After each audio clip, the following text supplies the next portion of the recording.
aka tushuntirib berasiz Bo'ldi uka, nima qilmagin, qo'sh. yo'q tushuntirib berasiz aka. Xo'p, to'xta, tushuntirib beramiz mana.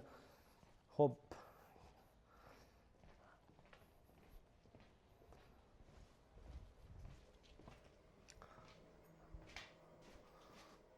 Xo'p, azizlar ko'rib turibsizlar, chiroyli qilib sistema qilingan nержавейкаларdan, hop, boiler, kotelimiz ko'mirga qo'yilgan nihoyatda katta sistema. Hozirgi kunda shunday narsa bo'lyaptiki, ko'pchilik mana shu filtrni umeshtитель deb qo'yib beryapti. Tushunchada shunday bo'lyaptiki, smesителларni uchun nagar to'plamaydi, aristonlarga kir to'planmaydi deb o'ylayapti odamlar.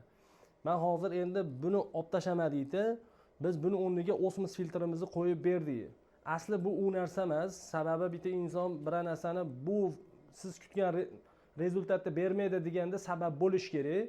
Bundan 3 yil oldin Namanganda Demaretti Construction zavodida xuddi shu narsalarni olib kelishganda effekt bermagan. Men olib tashlab, o'rniga osmos filtrini qo'yib berganman. Sistemani ko'ryapsiz, bitta motordan baqa suv oldik.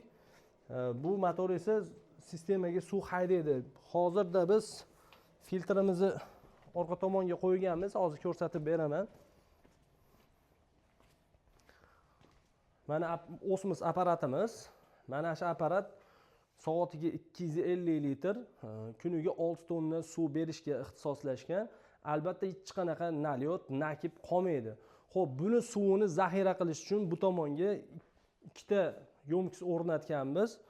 Bir-biridan to'lib sistemaga suv haydaydi. Albatta sizlar ham xuddi shunaqa osmos apparatlariga ehtiyojlaring bo'lsa, bizga murojaat qilinglar. Sizlarga ham eng sifatli arzon narxlarda osmos apparatlarini qo'yib beramiz.